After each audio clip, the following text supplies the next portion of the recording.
ustedes el apóstol Helio Peña, del Ministerio Betel Internacional, Maracaibo.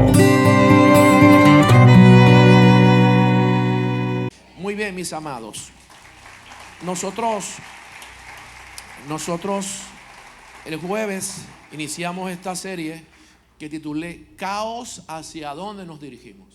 Y fíjense, ¿usted cree que sea casualidad que después del día jueves, en la noche, al día siguiente, sucede este fenómeno natural, este tornado, esta tromba, esta manga? ¿Usted cree que sea casualidad? Se da la palabra el jueves en la noche, el viernes en la mañana sucede eso en Maracaibo, el viernes en la tarde, el sábado en la mañana se dan estos vientos huracanados en la ciudad. Pues yo no creo que sea casualidad. Yo no creo que Dios me mueva a mí o te pueda mover a ti y ponga esto solamente por casualidad. Yo creo que el eterno Dios se quiere comunicar a través de los fenómenos y eventos sobrenaturales que están marcados en los cielos. Quiere hablarnos al mundo. Quiere, ya que sus hijos no están activos y están más concentrados en otra cosa que en este tipo de manifestaciones.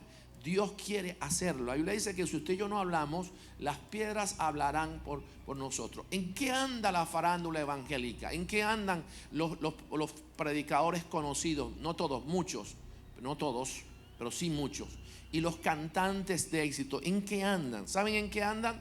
Usando el medio y la fama como un medio mercantilista para enriquecerse ellos.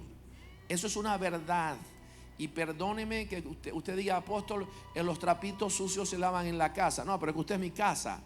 Y yo le digo para que ustedes estemos orando, para que estemos orando y que el Señor traigan un tsunami espiritual sobre estas personas, y estos hombres que son agraciados con tremendo talento, pues puedan poner a un lado esa actitud ególatra,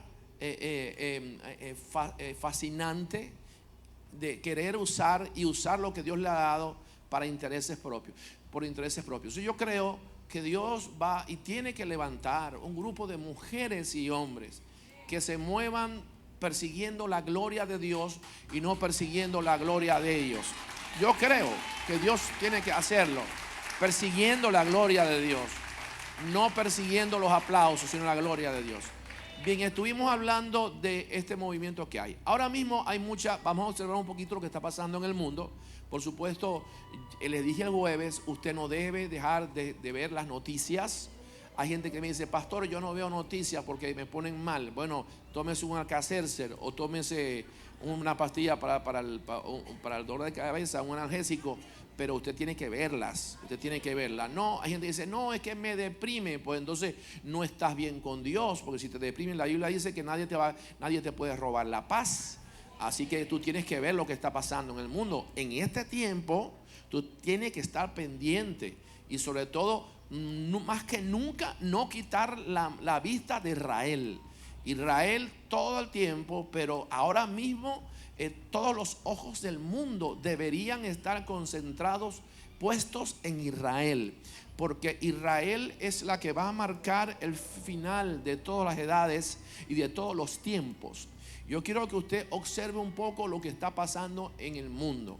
Ahora mismo hay un caos importante en la nación siria, de donde el apóstol Pablo predicó de una manera eficaz en Damasco. Y Siria está siendo sacudida ahora mismo, y eso obedece a que va a llevar a que este país, después de este problema que tiene a nivel interno, pueda levantarse y organizarse con la ayuda de otras naciones como, atención, Egipto, Irán, Rusia, Afganistán y otras potencias árabes. ¿Para qué, apóstol? Para que Siria se ponga al frente y se alinee con otras naciones que bíblicamente se van a levantar para atacar a Israel. Así que nosotros debemos estar observando todo lo que está pasando en Siria. Ahora mismo hay un grupo de desplazados sirios que fueron llevados a las puertas de Europa y que, bueno, decidieron abrirles las puertas de ese continente, de ese poderío, de ese imperio europeo, y está muy bien. Nosotros vamos a recibir ahora 20,000 sirios y está muy bien, pero tiene que estar pendiente de lo que va a acontecer con Siria. Ahora, además de Siria, tenemos que estar pendientes con lo que está aconteciendo en Irán, porque yo quiero que usted vea a Irán como la cabeza. Diga conmigo, cabeza. Irán es muy importante, porque Irán y Rusia son los que van a comandar el ataque último a Israel. Bíblicamente, estas dos naciones están de una manera cronológica identificadas en las Sagradas Escrituras. Es más, cuando hablamos de Siria, hablamos del profeta Ezequiel mencionando a Damasco de una manera literal como capital importante de esa nación. Importante, ciudad importante de esa nación.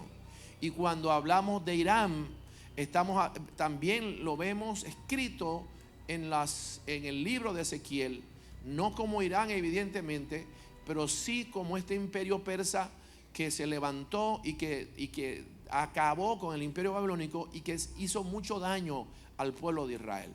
Así que tenemos que estar pendientes. Cuando hablamos de Irán, cuando hablamos de Siria, estamos hablando de dos potencias que van a ser protagonistas en el ataque último a Israel, juntamente con Rusia. Ahora bien, apóstol, ¿dónde comenzó esto? ¿Cuál es el tumor maligno? ¿Cuál es la causa principal? ¿Qué es lo que va a llevar al mundo al caos? ¿Qué es lo que va a llevar al mundo al fin de los tiempos? Lo que va a llegar al mundo al fin de los tiempos es un movimiento fuerte que se conoce como el movimiento del anticristo. Diga conmigo, anticristo. Anticristo. El anticristo no solamente es una figura, es una persona, sino que representa un movimiento fuerte que se opone a la idea de que Jesucristo, Yeshua de Nazaret, era y es el Mesías prometido para Israel. Este movimiento fuerte que no solamente se va a manifestar en los últimos tiempos, sino que se manifestó en el primer siglo antes del nacimiento de Jesús en la mente de Herodes, y que también se manifestó en la iglesia católica en el comienzo del siglo I y el siglo II, y que ahora se quiere manifestar de una manera tremenda. Miren lo que está pasando, y lo hemos dicho varias veces.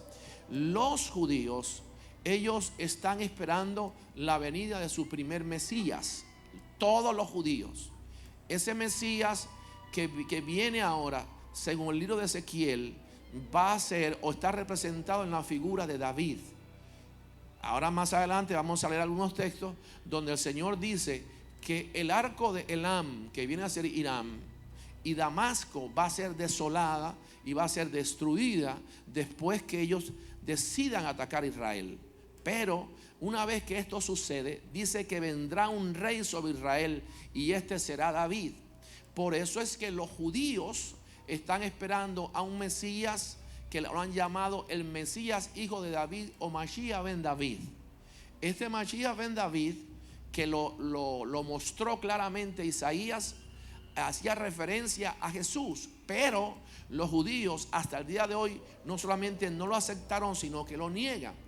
Por lo tanto, los judíos esperan al Mesías por primera vez. Del otro lado, en la frontera hebrea, están entonces los maometanos o los musulmanes, que también están esperando a su Mesías. Y este Mesías es la 12ª manifestación de Mahoma. De tal manera que hay una gran expectativa mesiánica en el pueblo judío y una gran expectativa mesiánica en el pueblo musulmán. Ambos están esperando al Mesías. Hay una fuerte tensión también en un territorio que está ubicado al norte del muro occidental de Jerusalén, o donde están las ruinas del templo de Jerusalén. Y del lado izquierdo está la mezquita de Omar, o la gran capilla, donde se va a sentar y va a gobernar al mundo Mahoma. Mientras que los judíos están a punto de levantar y edificar el tercer templo, donde se va a sentar según ellos y gobernar el Mashiach ben David, el hijo de David. ¿Cuándo se levante Elam? Cuando se levante Rusia, cuando se levante Siria, cuando se levante Moscú, cuando se levante Egipto, cuando se levante Irak, y cuando los Estados Unidos de Norteamérica le dé la espalda por intereses económicos y políticos a Israel. Cuando esto suceda, entonces ellos están a la expectativa de que el Mesías que están esperando aparezca para evitar que estas naciones sean destruidas. Por otro lado, tenemos al mundo gentil o al mundo cristiano, que incluye a la iglesia protestante y a la iglesia universal, pero sobre todo la protestante, estas agrupadas en iglesias bautistas, pentecostales, metodistas, luteranas, presbiterianas, apostólicas, proféticas. Todas estas iglesias esperan, pero la segunda venida de aquel que ellos consideran es su Mesías y es Jesús. ¿Me están entendiendo? Y en ese grupo estamos usted y yo. Nosotros estamos esperando la segunda venida de aquel que creemos que es el Mesías de Israel prometido, y que los judíos no pudieron ni pueden ellos identificarlos como tal, porque sobre ellos hay un velo puesto a propósito o permitido por Dios para que ellos no distingan y no honren a la imagen del Mesías. Y que esto precisamente por el endurecimiento del corazón de los judíos y el espíritu ultranacionalista que lo llevó a ellos a cerrarse en sus paradigmas filosóficos y ortodoxos judíos, de tal manera que se creyeron ellos que el conocimiento de la Torá tenía que quedar entre los judíos y que no podía salir a Efraín, no podía salir a los gentiles, es decir, a las personas no nacidas en Israel. Y esto desató la ira de Dios, y viendo este orgullo, esta actitud prepotente y ególatra del pueblo de Israel, le cegó los ojos para que la vista, para que no entendieran las edades ni entendieran los tiempos. Entonces, por otro lado, el Señor viene levantando un grupo de personas que no nacieron en Israel, personas comunes como usted, como yo, que nos viene moviendo desde hace muchos años y que ha puesto en nosotros este fuego. ¿Qué persona hoy en día en Maracaibo se levanta a las 6 de la mañana o a las 5 de la mañana un domingo para venir a buscar la presencia de Dios? Tiene que haber algo en tu vida que te está moviendo y que te motiva a venir a la casa de Dios.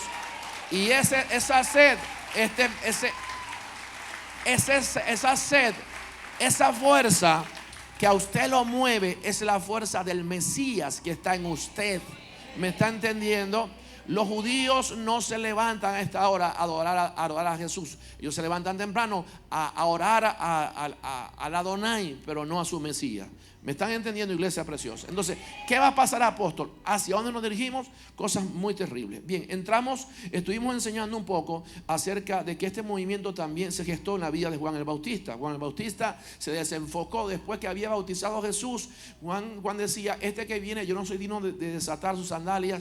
Y cuando aparece, queda trastornado porque escucha una voz del cielo que dice: este es mi hijo amado en quien mi alma tiene complacencia. Por lo tanto, creo que Juan, la expectativa mesiánica de Juan, ahí se vino al suelo. Es decir, el padre no confirmó su mesianismo de este mi primo, sino que dijo que era su hijo amado. Es decir, tiene muchos hijos, pero este es el amado, es alguien especial.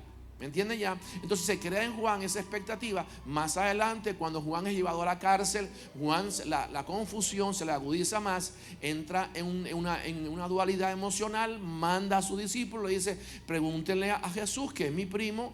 Oiga, pregúntele, es que es tremendo esto. Pregúntele por favor si él es el Mesías de Israel o debemos esperar a la otra persona. Jesús le dice: bueno, dile a Juan que los enfermos sanan, los leprosos están siendo limpiados, los endemoniados son libres, y el evangelio del reino se está predicando a los pobres. Así que eso es lo que le van a informar. Obviamente esto confunde a Juan.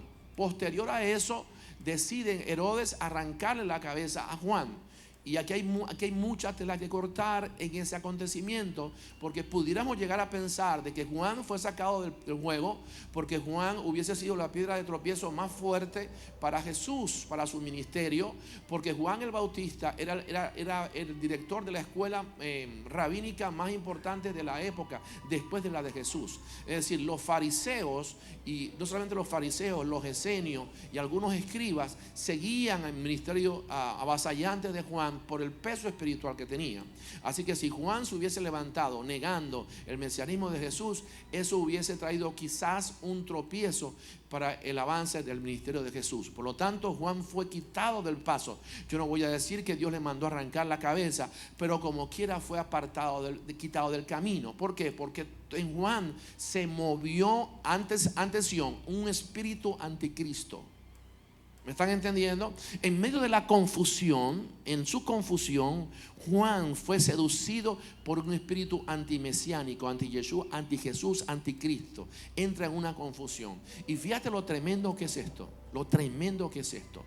¿Por qué fue escogido Juan el Bautista para que fuese el que preparara el camino? ¿Y por qué no otro profeta? ¿Por qué usted no se ha preguntado eso? Si habían tantos profetas en la época, habían otros saduceos, esenios, es decir, que practicaban la religión de Juan específica, que derivaban del judaísmo de la época. ¿Por qué no fue escogido? ¿Por qué Juan es escogido? ¿Sabe por qué? Porque Juan era primo hermano de Jesús. ¿Y cuánto trabajo cuesta que un familiar tuyo crea en lo que Dios te dio? ¿Cuánto trabajo cuesta que te vean a ti como un hijo de Dios? Entonces era más difícil es como que usted le diga a su prima: ¿sabe que yo soy el profeta Elías? Ahora el espíritu de Elías está sobre mí en este tiempo.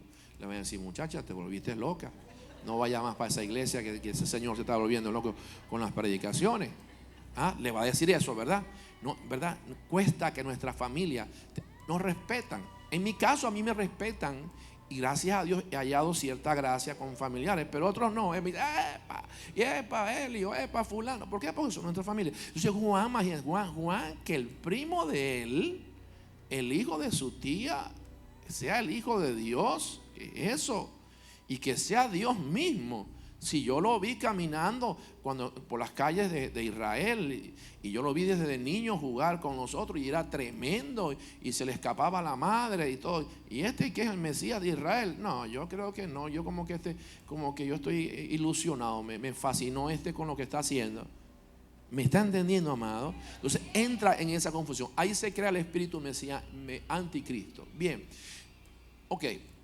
Esto comenzó a caminar y a tomar fuerza, mucha fuerza, hasta que en el año 70, atención, año 70 después de Jesús, tome nota, año 70, porque es muy importante a aquellos que les gusta estudiar, que mañana usted se vaya a la computadora, al internet, y usted me estudie el movimiento de los años 70 después de la muerte de Jesús, porque se da el cumplimiento de la profecía de Jesús cuando dice que no quedaría piedra sobre piedra que no fuese derribada. En el año 70, refiriéndose al templo de Jerusalén, en el año 70, un grupo de romanos comandado por un señor llamado Tito Vespasiano atacaron Jerusalén, sitiaron Jerusalén y destruyeron lo que era el pulmón, el corazón del judaísmo, que era el templo de Jerusalén. ¿Para qué, apóstol? Porque ellos dicen: si nosotros arrancamos el judaísmo, es más fácil arrancar la idea de que Jesús era hijo de Dios que el judaísmo, que arrancar la idea de que Jesús es el hijo de Dios. Ya los romanos sabían que personas que le predicaban de Jesús le entregaban su vida. Y el movimiento evangelístico en el primer y segundo siglo, comandado por el apóstol Pablo, era una cosa bárbara. Pedro predicaba y se convertían miles. Pablo predicaba y se convertían miles. Y los grupos adversos entraron en un temor tan grande. Esto hay que acabarlo. ¿Y qué es la figura central de ellos? Jesús. ¿Qué vamos a golpear? Bueno, la religión de ellos, la religión de este Jesús.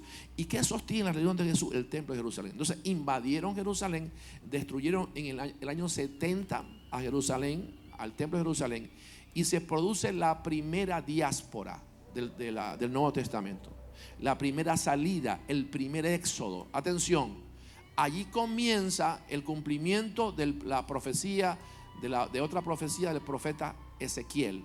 El pueblo de Israel se esparce por todo el mundo. Comienzan a huir, se levanta un grupo de opositores, de rebeldes judíos, comandado por un sacerdote, y presentan a un rabino llamado el Rabí Akiva. Y este Rabí Akiva era el presunto Mesías que iba a acabar con los romanos, y arman una revuelta en el año 175 aproximadamente para tratar de quitar al imperio romano. Y lo que hizo el imperio romano fue que aplastó y humilló a este movimiento.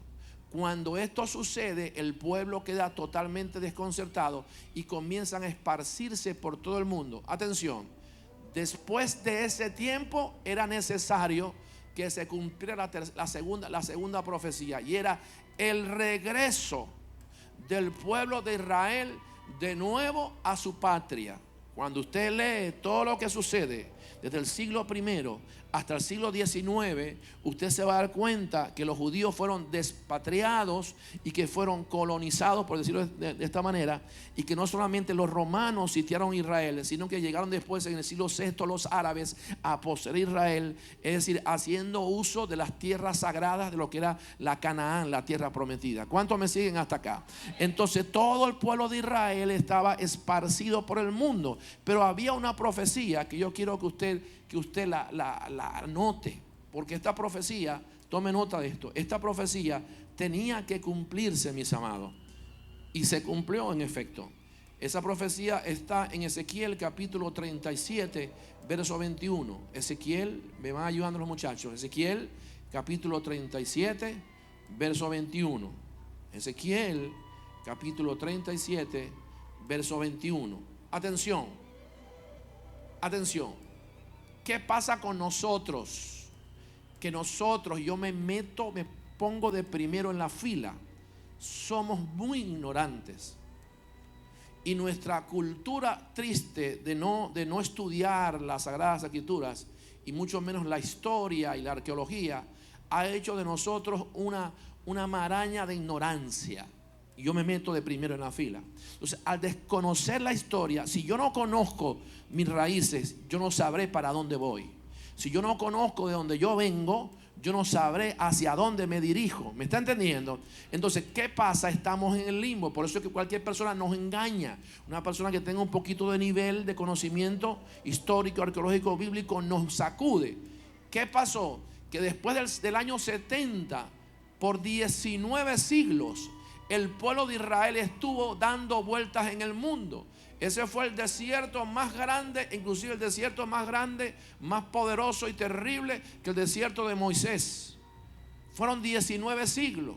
Pero en la mitad del siglo XIX, lo que se conoce como la Edad Media o la edad del oscurantismo, previo a la edad del oscurantismo, el mundo se levanta en contra de los judíos que estaban esparcidos. Y quien comanda este pelotón es la Iglesia Católica. La Iglesia Católica se levanta con algo macabro que se llama la Santa Inquisición. Y con esta Santa Inquisición ellos pretenden borrar la fe judía y desaparecer a todos los judíos del mundo a través de muertes espantosas, incluyendo mujeres, ancianos y niños. Es decir, casi 19 siglos de persecución. Pero había una palabra profética. Ezequiel había dicho algo. Ezequiel dijo que llegaría el tiempo donde el eterno Dios traería de nuevo al pueblo de Israel y los reuniría en casa. Ya no estarían más en la casa del vecino, sino que estarían en casa. Y quiero que preste atención al verso 21 de Ezequiel 37, que dice: así ha dicho el Señor, he aquí, yo tomo a los hijos de Israel de entre las naciones a las cuales fueron, y los recogeré de todas partes y los traeré a su tierra de nuevo. Eso lo dijo Ezequiel cientos de años, casi 1000 años antes de que los judíos fueran esparcidos. Y esta palabra se cumple, atención, en la primera luna de sangre, en el año 1948. Cuando aparecen 4 lunas de sangre, obviamente se cumple Ezequiel capítulo 37. Y la ONU decide devolverle las tierras a Israel y darle la legalidad como nación independiente, de tal forma que naciera de nuevo el Estado de Israel. Atención, se cumple Ezequiel en junio de 1948, e inmediatamente están en ese momento 4 lunas de sangre. O sea, hemos estado enseñando de que este segundo fenómeno que quiero mostrarles hoy, bueno, ya llevo varios días enseñando, de las lunas de sangre, tienen que ver con eventos muy importantes en relación con Israel y que han estado marcando una pauta en el reloj profético de Dios. Entonces, regresan después de 19 siglos, producto de una manifestación en los cielos, de la alineación del sol con la tierra, de tal forma que se crean 4 lunas de sangre y Israel es constituida como nación. Ahora, la segunda vez que aparecen las lunas de sangre es en el año 1967 y también tiene que ver con algo que sucede en Israel, y fue una de las guerras más extrañas del mundo, donde podemos ver, amados, sin necesidad de tener la Biblia, la mano de Dios obrando a favor del pueblo de Israel. Esta fue la famosa guerra de los 6 días, donde 4 naciones, y quiero que me ayuden con el mapa, 4 naciones gigantes, amados, gigantes se levantaron no solamente a nivel espiritual, sino a nivel político y a nivel militar, se levantaron en contra de Israel y le cayeron de sorpresa. Estoy hablando de Egipto, estoy hablando de Jordania, de Siria y de Irak. Egipto, Jordania, Siria e Irak. Egipto, Jordania, Siria e Irak. Yo quiero que observe, mire esto, y esto está tremendo. Mire esto, lo mostramos el jueves. En el monitor usted va a ver, quiero que me mire primero a Israel, donde está el avioncito que viene a representar el aeropuerto de Tel Aviv, la capital israelita. Ese pedacito color beige, la Biblia dice que es la niña de los ojos de Dios. Ese pedacito es Israel. Y luego vemos entonces en la parte norte del mapa, del lado derecho, vemos a Siria. Vemos luego al otro lado a Irak. Vemos a Jordania. Pero, atención, no me quite de vista a Irán. Porque Irán se va a comandar ahora en este tiempo a Irak, a Jordania, a Siria, a Turquía, Arabia Saudita, y por el norte, profecía que aparece en Apocalipsis, se van a hacer alianzas con Rusia. Atención, y esto se conoce como la guerra de Armagedón en los últimos tiempos, o la guerra de Gog y Magog. Pero bien, esto pasa en el año 1967. Este pedacito de tierra, ¿verdad?, con sus soldados se enfrentó a estos monstruos que estaban acá.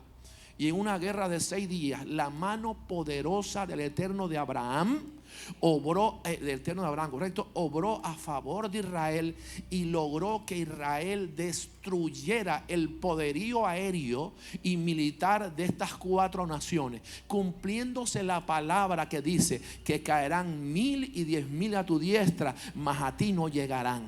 Esto es tremendo.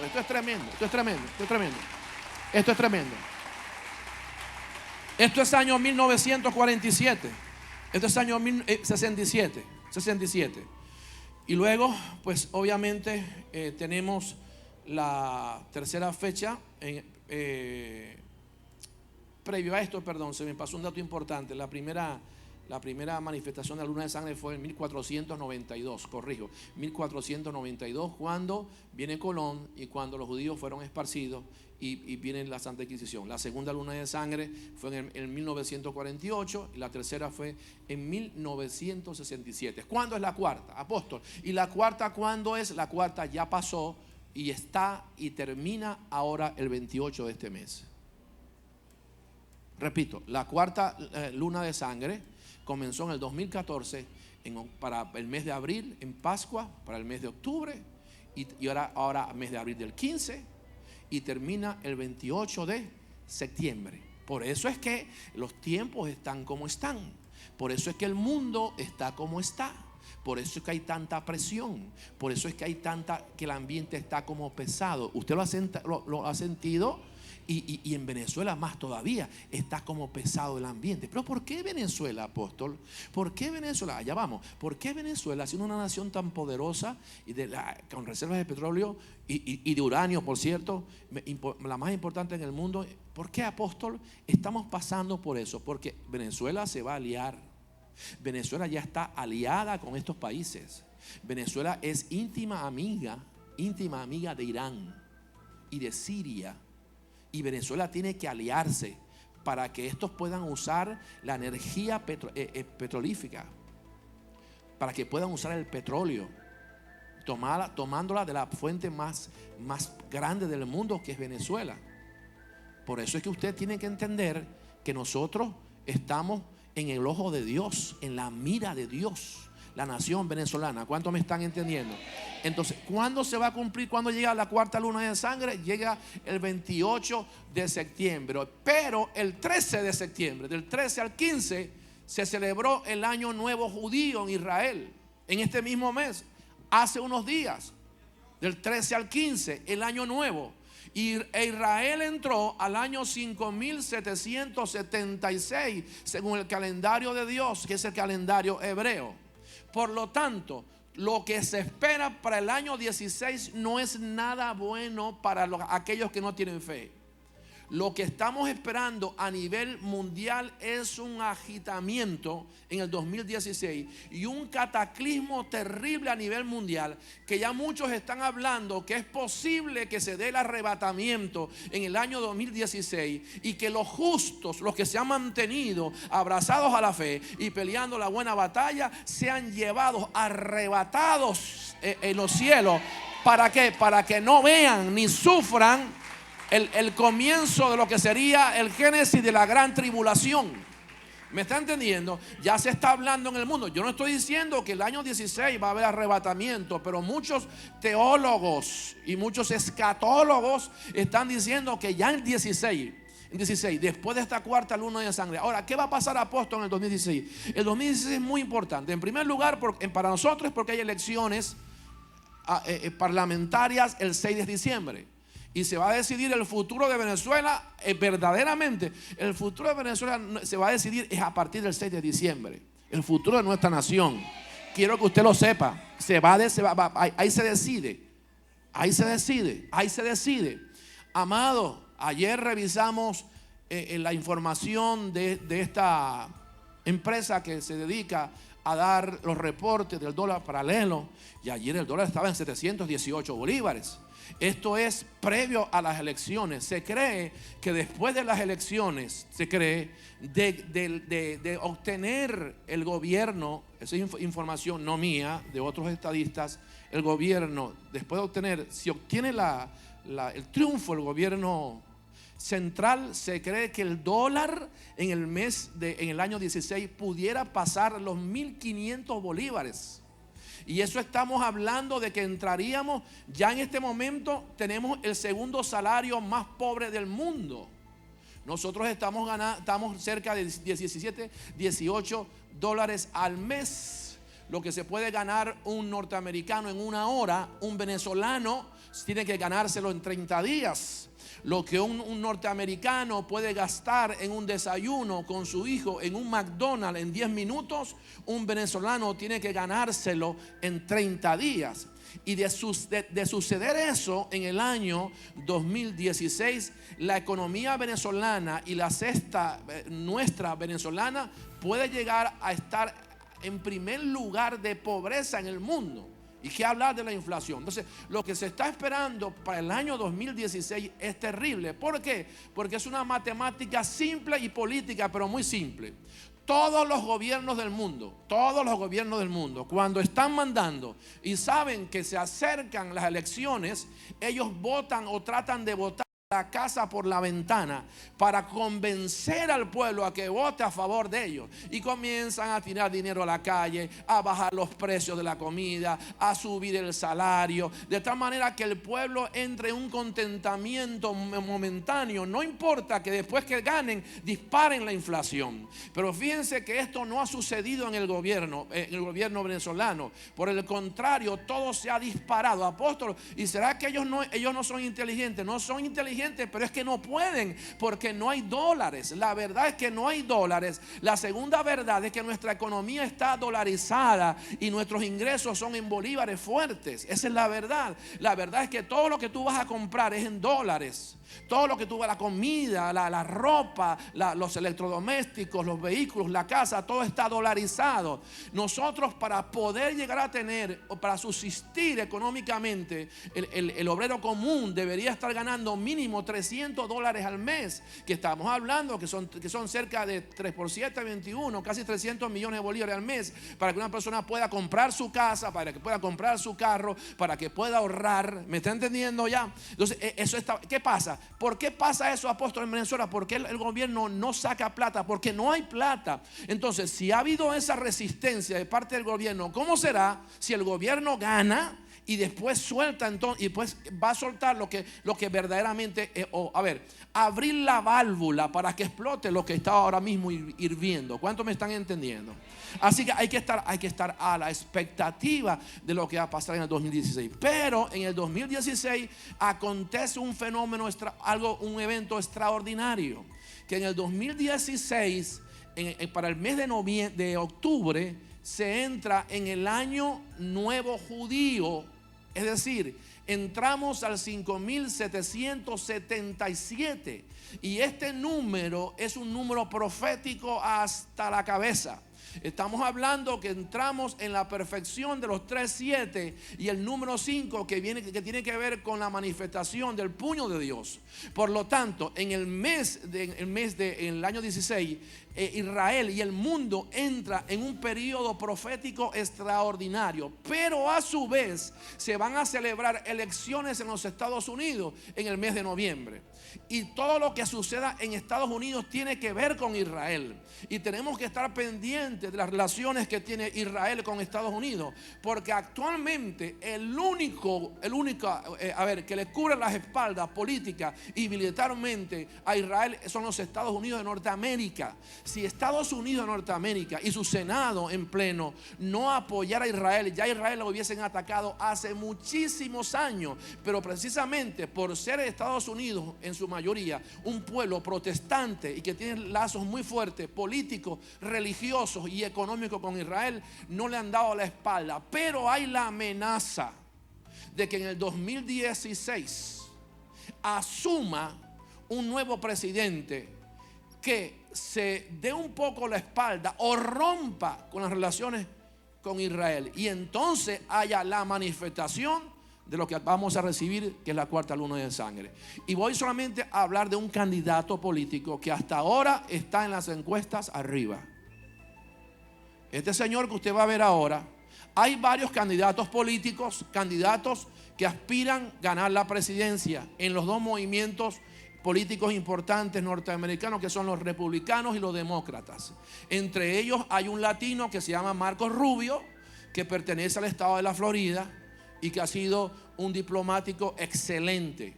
Luego tenemos al hermano menor de George Bush, es el señor Jeff Bush, que fue gobernador de la Florida por muchos años.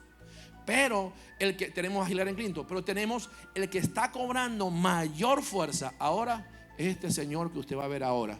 Y quiero que usted lo investigue, porque yo estoy un poco desconcertado con la figura de este hombre. Lo estoy estudiando, no solamente yo, sino estoy en contacto con personas de otros países que ayer hablé con Antiel, le dije: mira, necesito que tú me des todo el material que tú tengas de este señor, ¿verdad? Tú me lo hagas llegar, porque si este hombre llega a ser presidente, Estados Unidos, pues imagínate tú, puede pasar cosas muy buenas o muy malas. Donald Trump es el hombre más rico, está entre los 400 hombres más ricos del mundo.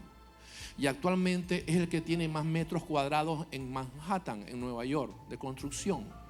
Es dueño de cantidad de cadenas de casinos, y es uno de los hombres más fuertes en real estate, en asuntos de compra de viviendas y venta de viviendas inmobiliarias, como decimos acá, o empresas que se dedican a eso y a construir, a la construcción. Además, Donald Trump retó a Dubái y retó la ingeniería de Dubái y la arquitectura. Yo no sé si usted ha visto, sabe quién es Dubái, si no, qué es, búsquelo en internet. Y Dubái tiene un edificio emblemático que parece algo como un clip que se eleva, termina en una punta. Parece, mire mi mano, parece algo así, como un clip. ¿Sabes? Clip de eso que para las hojas, así. Ese edificio que es emblemático en Dubái es de Donald Trump. Y el hombre llegó a retar a la arquitectura y al poderío económico de Dubái, y se posicionó como uno de los empresarios más fuertes en Dubái, que es la capital financiera del mundo. Dubái. Todo el mundo quiere invertir en Dubái. En Dubái ya usted va al cajero y no le dan bolívares, sino oro. Usted va al cajero y todas las negociaciones se hacen en oro. Usted va a comprar un carro y llega la persona con lingotes de oro. ¿Cuántos lingotes vale? En oro. Hay un café, le puede costar 90, 100, 150 dólares un café, etcétera. ¿Ya? Es decir, ya la gente no está trabajando, pues la mayoría de ellos son gente que son ricas en ese lugar. Ese hombre se posesionó. Déjame la foto. Ese hombre se posesionó allí.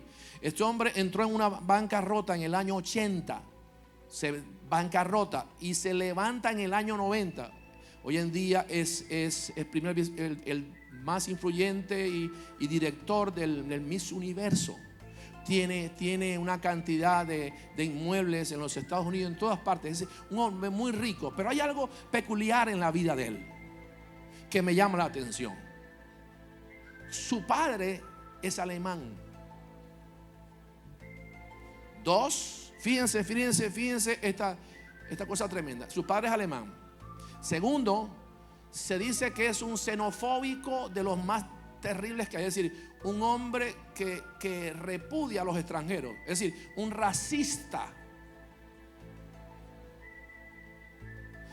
Pero hay algo tremendo, y es que su hija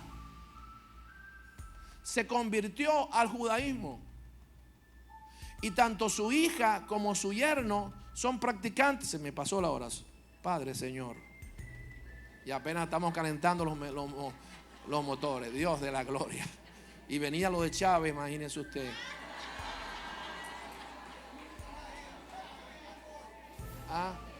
Le damos 10 minutos más. Usted está cómodo porque te ha sentado con frito ahí. Bueno, entonces este hombre, deja la foto ahí, papi, va a quitar la foto, deja la foto. Ok, este hombre y su hija es judía, practican el Shabbat. Presuntamente no, lo dijo, que él tiene muy buenas relaciones con Israel. Así que no se sabe lo que va a pasar. Lo cierto es que es un personaje muy misterioso, muy poderoso. Ahora, ¿cuál es la debilidad más fuerte que tiene Estados Unidos y el mundo? Ahora se llama la economía. Diga conmigo, economía. Estados Unidos está en una recesión económica terrible ahora mismo. El mundo, pero sobre todo Estados Unidos, que es la primera potencia mundial, está terriblemente grave económicamente. Y este es un verdugo en economía, graduado en economía. Es un tipo que ha pisado tierra, y después de pisar tierra ha llegado a ser el hombre más importante en los Estados Unidos, uno de los más importantes en Estados Unidos en asuntos de economía, experto en economía. Por lo tanto, atención, miren, miren para acá. Por lo tanto, es muy probable que este hombre sea el próximo presidente de los Estados Unidos. ¿Por qué, apóstol? Porque ya la gente se cansó del negro. La gente, cuando pensó en Obama, dijo: vamos a darle la oportunidad a un negro, porque estos blancos han sido, como dicen los cubanos, han sido de madre. Esos blancos, entonces damos una oportunidad a un negro, como yo y como usted, ¿no? Como algunos, a un negro para que el negro gobierne. Y resulta que ese negro ha hecho las cosas terriblemente mal. Lo que acaba de hacer es darle a abrazar la idea del enriquecimiento y el uso del uranio en Irán, en asuntos de política exterior, la aprobación del matrimonio entre homosexual, etcétera. ¿Ya? Entonces, ¿cuál es el sentimiento? Usted va para Estados Unidos y pasa una lupa y dice, no, ya no queremos negro, ahora queremos un gringo. Queremos un pelo blanco rojo que nos gobierne, tipo John Kennedy. Un rubio, un redneck. Entonces por eso es que dicen que déjame a los hombres. Pero ¿qué pasa, mi amado? ¿Qué pasa con la gente? ¿Será que le cae mal? No, déjalo ahí, hermano, déjalo ahí. ¿Ah? Mira cómo te mira cómo te está mirando, ¿ves? Te está mirando ahí. Te está mirando, José, te está mirando. No, el frío los pone mal a ellos a esta hora. Bueno, entonces este hombre se cree que es el próximo presidente de los Estados Unidos. Lo cierto es que, mis amados, hasta aquí tengo que dejarlo. Entonces, ¿qué vamos a hacer? El jueves usted se viene. Póngase de pie. No, que ya me pasé, ya estoy pasado de la hora. El jueves usted se viene.